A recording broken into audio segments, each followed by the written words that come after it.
আওয়ামী লীগের যে অপকৃতিটা 73, 74, 75-এ আমি শেখের বাড়ির থেকে হাইটা গেলে আমার 10 থেকে 12 মিনিট লাগতো। আমি চোখে ইনসেন আউট আমি বলতে পারবো 73, 74, 75-এর ঘটনা আমার চোখের সামনে হয়েছে। তো এই পার্টির দেশে রাজনীতি করার কোনো রাইট নাই।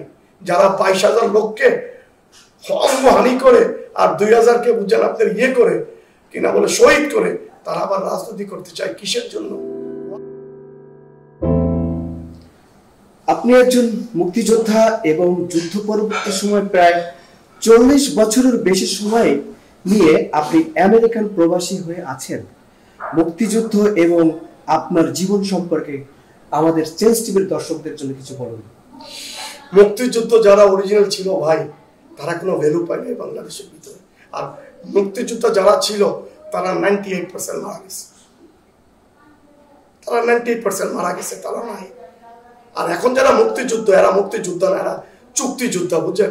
হাসিনাদেরকে টাকা দিয়া, বুঝছেন, নিজেকে সাপোর্ট দেওয়ার জন্য, বুঝছেন, মুক্তিযুদ্ধ বানাইছে। এরা মুক্তিযুদ্ধ না, কখনো ছিল না। এদেরকে জিজ্ঞেস করেন কোন সেক্টরে যুদ্ধ করছো, কোথায় যুদ্ধ করছো, একটা আপনার ওই যে একটা রাইফেলের নাম জিজ্ঞেস করেন, একটা এসএলআর নাম জিজ্ঞেস করেন, একটা গ্রেনেডের নাম জিজ্ঞেস করেন, ঠিক কেন টেল। আমি আমেরিকাতে থাকি 24 বছর, আর ইয়াতে ইউরোপে ছিলাম আমি 17 ইয়ার, 17 বছর, টোটাল 41 ইয়ার্স আমার চলতেছে। মুক্তিযুদ্ধের স্মৃতি আসতেছে এই ভাই, যারা মুক্তিযুদ্ধ করছে, বুঝছেন, তারা কিন্তু কেউ কোট্টাই হলা লোক না। তারা গ্রামের অতীব গরিব লোক ছিল, লুঙ্গি পরতো, গেঞ্জি পরতো, বুঝছেন, ওই লোকগুলি মুক্তিযুদ্ধ করছে। তারা দিনের বেলা আসতো, আইসা মাইকটা করে চিনতেন, তো আপনাদের তো বলতে পারবে না। মাটির ঘর ছিল আগে না, ওই মাটির ঘরের ভিতরে বুঝে আসা ঢুকে থাকতো, বুঝতেছেন, আপনার অস্ত্র দিয়ে। আর যখন রাত্র হইতো না, বুঝেন, তখন তারা অপারেশনে বাড়িত। অনেক লোক ভাই শহীদ হয়ে গেছে, ফিরে আসে নাই। মুক্তিযুদ্ধের পরে মারা অনেক দৌড়িয়ে গেছে ছেলের জন্য। ছেলে আসবে কোত্থেকে?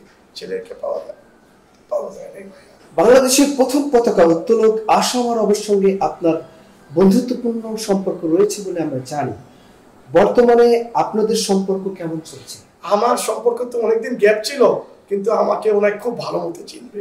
কারণ 73, 74, 75-এ শেখের, বুঝছেন, যে মসনদকে যে, বুঝছেন, মানে উড়িয়ে ফেলাইছিল, এটার জন্য ছিল আসমা, আব্দুর রব, মেজর জলিল, আর এখন একটা আছে না, তার নাম উচ্চারণ করতে আমার খারাপ লাগে, এই হাসান ইনু আর শাহজাহান, সেটা তো মারাই গেছে। ওনার হুঙ্কার মানে কল্পনা করা যায় না। আমি কিন্তু মধ্যে দিয়ে বলছিলাম, রব ভাই, আপনার আগের হুঙ্কারের ভিতরে লক্ষ লক্ষ লোক আসতো, আপনি আরেকটা হুঙ্কার দেন, অন্তত 10,000 তো পাবেন। কিন্তু আমি কোনো রেসপন্স পাই নাই। আর ওনার যে শরীরটা, আমি বললাম আপনি শার্টটা খুইলা দেখবেন, তার শরীরের এমন কোনো জায়গা নাই যেখানে ক্ষত নেই। এমন মারা মারছে। মেজর জলিল তো মারাই গেল ইয়াতে, আপনি পাকিস্তানে, বুঝছেন, রক্ত বমি হইয়া, বুঝতেছেন জি। এদিকে এটার জন্য কে, বুঝছেন, এই গিফট কে? শেখ মুজিবুর রহমান। সে 75-এ যখন, বুঝছেন, আপনার বাচ্চা ডিক্লেয়ার দিল আপনার ফেব্রুয়ারি মাসে, তখন রব্বাই বলল যে তোমরা একটু আন্ডারগ্রাউন্ডে চলে যাও, তোমরা যেন উপরে থাকো, তোমাদের কেউ রাখবে না, মাইরা ফেলাবে। তোমরা আপাতত অ্যাক্টিভিটিস তোমরা স্টপ করে রাখো। আমরা অ্যাক্টিভিটি স্টপ করে রাখছি, কিন্তু আল্লাহ কি হুকুম, বুঝছেন, ওই 15 আগস্টে এমনি শেষ হয়ে গেছে। 15 আগস্ট। এরা তো সূর্য সন্তান। এই দুইজন যে আছে, মেজর নূর হোসেন চৌধুরী, এত থাকে কানাডার মন্ট্রিয়ালে, আর যে আরেকজন আছে রাশেদ চৌধুরী, ওনার তো, আমি যেখানে থাকি নিউ ইয়র্কে, বুঝছেন, ওখান থেকে আধা ঘন্টা লাগবে ড্রাইভ করা যেতে। এবং কথা বলছি, ওনারা কি বলে জানেন, যে না ভাই, আমরা শেখকে মারি নাই, শেখকে মারা হয়েছে, কারা মারছে আমরা জানি না, মারছি বলে না, মারা হয়েছে। আর যখন 15 আগস্টের ভিতরে, যখন রেডিওর ভিতরে, আমাদের একটা ছোট রেডিও ছিল, বুঝছেন, ওই দিন রেডিওতে আর কোনো কথা আসতেছিল না। হঠাৎ করে দিকে 8টার দিকে, বুঝছেন, রেডিওটা খুললো। খোলার পরে বলতেছে, আমি মেজর জালিম বলছি, স্বাধীন বাংলা বেতার কেন্দ্র থেকে, শেখ এবং তার পরিবারকে হত্যা করা হয়েছে। হত্যা করছে বলে নেই, ওটা বলতে কিন্তু তারা দেশে বাড়াই দিবে। এটা জেনেভা কনভেনশনের, বুঝছেন, এন্টি ল। আপনি এটা বলতে পারেন না। পুলিশ আপনাকে পেড়িতে পারে, আপনি পুলিশ পেড়িতে পারেন না। এটা 51-এর কনভেনশন আর 67-এর প্রোটোকলের আইন এটা বলতেছে। এরপরে কি বললো, আপনারা যে যেখানে আছেন সহি সালামতে থাকেন, আমাদের সাথে অতি শীঘ্র যোগাযোগ করেন। আপনার যাদেরকে চাকরি থেকে বিচ্যুত করেছেন, আমরা আপনার চাকরিকে আবার বহাল করব। আমি মেজর ডালিমের বাড়িতে গেছি, আমি ভাত খাই আসছি ওনার বাবা আব্বার সাথে বৈশা, বুঝছেন, কেরানীগঞ্জ বাড়ি, আমি একসাথে ভাত খাই আসছি। আমি কি আপনার ছেলে তো সূর্য সন্তান, আপনার ছেলে কি এই শেখরে মারছে? না না না, আমার ছেলে কাজ করে না। মুক্তিযুদ্ধ এবং ৭৫-এর অন্যতম সাক্ষী আমরা জানি, শেখ পরিবারকে হত্যার পেছনের কারণ কি বলে মনে করেন? আমি মনে করি যে যাই বলুক না বলুক, শেখ পরিবারের হত্যার পিছনে ইয়া ছিল আমেরিকা। কারণ তখন কিউবার উপরে আমেরিকার স্যাংশন ছিল, বুঝছেন।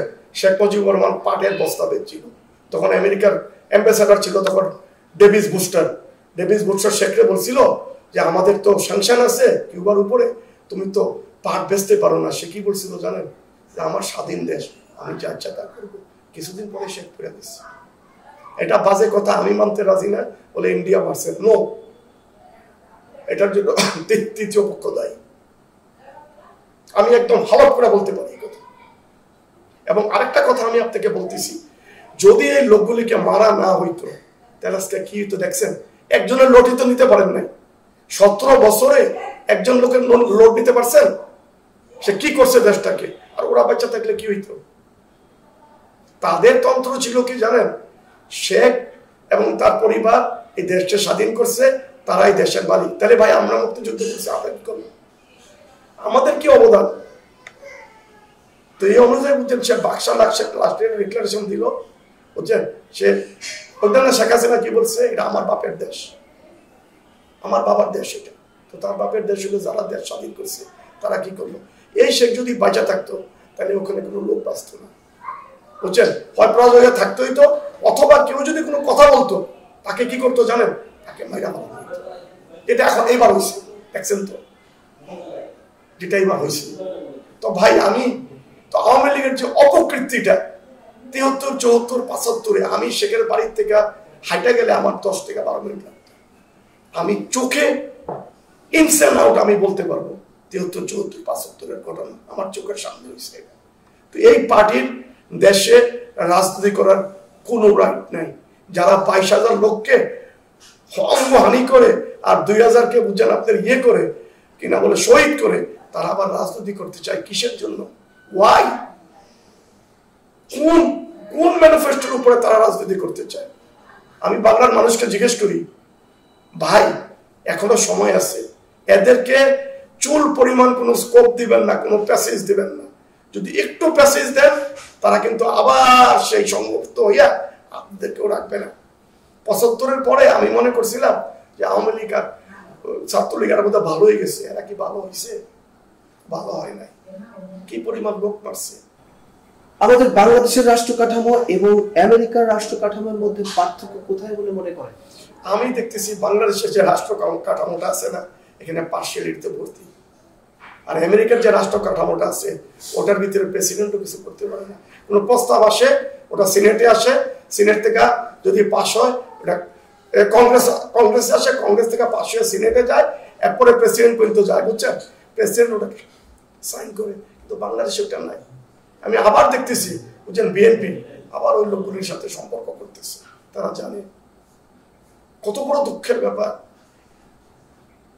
এই জুলাই আগস্টে 24 ঘন্টা আমরা টকশো দিছি, এবং এই টকশোর ভিতরে এই গামা কাদের আছে না, জিএফ কাদের, তাদেরকে আমরা 24শে জুলাইতে একটা আলটিমেটাম দিছিলাম। কি আলটিমেটাম? যে কাদের সাহেব আপনি কোথায় আছেন, আপনার স্ট্যান্ডটা কোথায় আছেন, আপনি কি জনগণের সাথে আছেন? যদি থাকেন তাহলে বাড়ি আসেন, আর যদি হাসিনার সাথে থাকেন তাহলে আমাদের কোনো কথা নাই।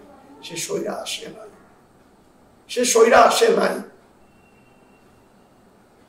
তো এরা মনে করছিল যে 41, 61, 51, 3000 এমনি চলতেই থাকবে। কিন্তু ইংলিশে একটা কথা আছে, ম্যান প্রপোজেস গড ডিসপোজেস। মানুষ এক চিন্তা করে, আল্লাহ একটা করে দেয়। আবার কোন আরেকটা কথা বলছে, বুঝছেন, they have plotted a plan and we have planned a plan but the disbeliever can not succeed their plan. Allah তাআলা বলতেছে তারা একটা ষড়যন্ত্র করছে, আমি একটা পরিকল্পনা করছি, আল্লাহ কিন্তু ষড়যন্ত্র করে না, সব সে দেখতেছে। কিন্তু এই লোকগুলি কখনো তাদের কৃতকার্যের জন্য তারা ইয়া করতে সাকসেস হইতে পারে না। আপনি সূরা নামল পড়েন, 27 নম্বর সূরাতে কি বলছে? একটা স্বৈরাচার সরকার যখন পাওয়ারে আসে তার প্রথম কাজ হবে কি জানেন? তার প্রথম কাজ হবে সে ইজ্জতদার লোকদেরকে বেইজ্জতি করবে। করে নাই এই জামাতের লোকগুলিকে মাইরা। আর এরপরে কি করবে জানেন? দুইটা কাজ হবে। দ্বিতীয়টা হবে জানেন, দেশে ফাসাদ সৃষ্টি করবে। ভাবছে কি হচ্ছে না, ফাসাদ সৃষ্টি হয় নাই, কেউ হয়েছে কি হয় নাই। তো ভাই আমি এই একটা লীগ বা আওয়ামী লীগ, আমার এটার কথা শুনলে ভাই আমার গাত্র দেওয়া হয়ে যায়। আমি জানি না, কারণ এদের কাণ্ড করতে আমি দেখছি না। 74 এরা কি করছে ওটা আমি দেখছি। ফ্লাডের সময় এরা কি করছে আমি দেখছি। এই শেখ কামাল কি করতো আমি দেখছি। এই যে বিএনপিতে একজন আছে টুকু, সে তো শেখ কামালের ঘনিষ্ঠ বন্ধু। শেখ কামাল বাম দিকে বসতো, সে ডান দিকে বুঝছেন শর্ট গান নিয়ে বসতো। হে আমি বিএনপির লোক, কি বলবেন? আমি বললাম বিএনপি যদি এখনো ঠিক না হয় তাহলে they will get a big problem. ওই প্রবলেম তারা কখনো রিফিউজ করতে পারবে না। আমি বিএনপি করি না, আমি জানি না, কিন্তু যেটা সত্যি আমি এটা সবসময় বলে যেতেছি।